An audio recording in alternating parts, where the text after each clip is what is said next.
আর আমার রসুল একটু লেপ মুবারক লাগাই দিলেন, ওটা আল্লাহু আকবার বলে দাঁড়িয়ে গেলেন উচ্চ আওয়াজে বলে। রসুলের ক্ষমতা আছে কি নাই? আর আমার রসুল যাকে ক্ষমতা দিয়েছেন তার ক্ষমতাও আছে কি নাই? এরকম অসংখ্য ঘটনা বলা যাবে। যাই হোক, ওদিকে ফজলুল তারা ওরা আনতে গেল, লাশ আনতে যাবে, রিসিভ করতে হবে। ওখানে তার পাঠানোর সিস্টেম এরকম নাই, ওনার পরিবারের কেউ ওটা রিসিভ করতে হয়। তখন কি করলেন, ওরা রিসিভ করতে যখন যাবে, ওরা ইন্ডিকেট বুঝতেন, আর ওরা যখন দেখলো যে যন্ত্রগুলি একটু একটু নড়াচড়া করতেছে, তখন কি করলেন, চিৎকার দিলেন, ও মাই গড করে একটা চিৎকার দিলেন। এদের বাসায় তো নাকি, এদের বাসায় তো কি ও মাই গড বলে একটা আওয়াজ দিলেন। ডাক্তার দূর দিয়ে দিলেন, কি আবার ঘটনা ঘটলো? কই স্যার এই অবস্থা তো আর দেখি নাই, এটার যেন নড়াচড়া করে দেখেন তো একটু। দেখি, দেখার পরে দেখি সত্যি তো, বলো তাড়াতাড়ি অক্সিজেন নিয়ে আসো। অক্সিজেন ফিট করে দিলেন। কই এই অবস্থা কেমনি হলো? কই আমরা যখন ঢুকলাম দেখলাম এমন একটা লোক এই জানালার ফাঁক দিয়ে বের হয়ে গেল, তার মাথা থেকে পা পর্যন্ত এভাবে মুছে দিয়েছিল। জোরে বলুন সুবহানাল্লাহ। এই অলি ইন্তেকাল করছে প্রায় কয় বছর হয়েছে? 80 কাছাকাছি হয় নাকি? আপনার রহমতুল্লাহ, হ্যাঁ যুক্ত রাখে না? আচ্ছা যাই হোক, মিনিমাম তো 50 হয়েছে, 50 বছর। তাইলে দেখেন 50 বছর আগে ইন্তেকাল হয়েছে কবরের মধ্যে। এর মধ্যে আরো কয়েকবার আয়নার উপর উঠছে, আয়নার উপর উঠে জিকিরের মধ্যে লিখতেছিল। শত শত মানুষ রাত্রিতে দেখেছে, আমিও দেখেছি। আমি মাহফিলে যখন শুনলাম, ট্যাক্সিওয়ালাকে বলি না ওদিকে যাইস না, এদিকে আই। সত্যি দেখলাম উনিও ছিল, তার পাশে দুজন ছিল যে জিকির করতেছে, লা ইলাহা ইল্লাল্লাহ, লা ইলাহা ইল্লাল্লাহ, লা ইলাহা ইল্লাল্লাহ, লা ইলাহা ইল্লাল্লাহ, লা ইলাহা ইল্লাল্লাহ, লা ইলাহা ইল্লাল্লাহ, মুহাম্মাদুর রাসূলুল্লাহ সাল্লাল্লাহু আলাইহি ওয়াসাল্লাম। আপনাদের কোনো প্রশ্ন হচ্ছে? আসুন তাহলে ফজলুল স্যার গেলেন, গিয়া বলে আপনার ভাই তো আর মনে নেই, এই অবস্থায় এই ঘটনা ঘটলো, কিন্তু আমার বড় আপা, এটা আমার। তখনই টেলিফোন করে দিলেন, লাগাও দিন রাত 1 সেকেন্ড যেন আমার বড় আপার রওজার মধ্যে যেন হুজুর যেন 1 সেকেন্ড না জিরাই, একের পর এক হুজুর লাগাও। জোরে বলুন সুবহানাল্লাহ। 40 দিন পর্যন্ত, সম্পূর্ণ সুস্থ হওয়া পর্যন্ত রওজার মধ্যে 40 দিন কি চলেছিল? খতমে গাউসিয়া, খতমুল কোরআন, খতমে শেফা, খতমে খাজগান, দরুদ সুরিয়ানি, এভাবে যত দাওয়াত আছে সব দাওয়াত পড়া হয়েছিল। একজন আলেমকে তখন 10,000 টাকা করে দেওয়া হয়েছিল। 10,000 টাকা করে দেওয়া হয়েছিল।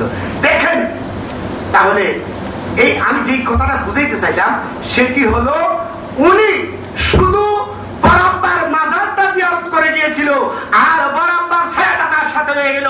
অ্যাক্সিডেন্ট ইন্তেকাল করলো না, আমার ছেলে আমাকে স্মরণ করে এখানে গিয়েছে, ওই আমেরিকার জমিনের মধ্যে তো সে এইভাবে ইন্তেকাল করতে পারে না, আমি তাকে ওখানে হিফাজত করব।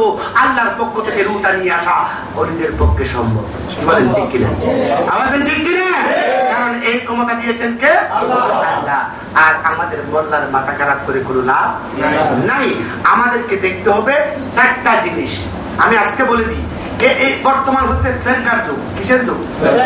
ফেরকার যুগ। এই ফেরকার যুগের মধ্যে বুখারীর একটা হাদিস আছে, আপনাকে 4টা কাজ করতে হবে। আপনাকে আল্লাহ বলে নাই কোরআনে কারীমের মধ্যে, অনেকে প্রশ্ন করেন কুল ইন্নামা আনা বাশারুন মিসলুকুম, এই আয়াতের অর্থটা কি হবে? কোন ডিকশনারির মধ্যে আসে বশর অর্থ মানুষ? বশর অর্থ মাটির মানুষ কোন ডিকশনারির মধ্যে আছে? আমার দেখাই দেন। বশর শব্দের অর্থ হচ্ছে, ইংরেজিতে বলা হয় কভার, ইংরেজিতে কি বলা হয়? আর আমাদের বাংলায় বলি চামড়া, আবরণ। বশর শব্দের অর্থ কি? আবরণ। কারণ আবরণটা যদি না থাকে, এদিকে না হয় রক্ত বের হবে, এদিকে না হয় ওই যা আছে এখানের ভিতরে, কি বলে ঠিক কিনা? এই কভারটা দিয়া আমাদেরকে, আমাদের অস্তিত্বকে হিফাজত করছে। আরেকটা জিনিস বলে রাখি, আদম জাতিকে আল্লাহ রাব্বুল আলামিন শুধু মাটি দিয়ে সৃষ্টি করে নাই। এই কথাটা আল্লাহ রাব্বুল আলামিন কোরআনে কারীমের মধ্যে বলতেছেন, লাকাদ খালাকনাল ইনসানা ফি আহসানি তাকওয়িম, আমি খুব একটা সুন্দর সূরত দিয়ে সৃষ্টি করেছি। আমার আল্লাহ কোরআনে কারীমের মধ্যে কোথাও বলেননি যে আমি মাটি দিয়ে মানুষ সৃষ্টি করেছি। এই শব্দটা বের হয়েছিল সর্বপ্রথম শয়তানের মুখ থেকে। তিনি বলেছিল, যখন আমার আল্লাহ বলেছিল যে সবাই চিন্তা করো আমার আদমকে, তখন শয়তান বলেছিল আনা খালাকতাহু মিন নারিন ওয়া খালাকতাহু মিন তিন, আমি আগুনের তৈরি, আমার পাওয়ার এত বেশি, আমি যেখানে যাই সেগুলিকে জ্বালাই দিতে পারি। মাটিকে তো উপরে মারলে নিচে আসবে, কদমে আসবে।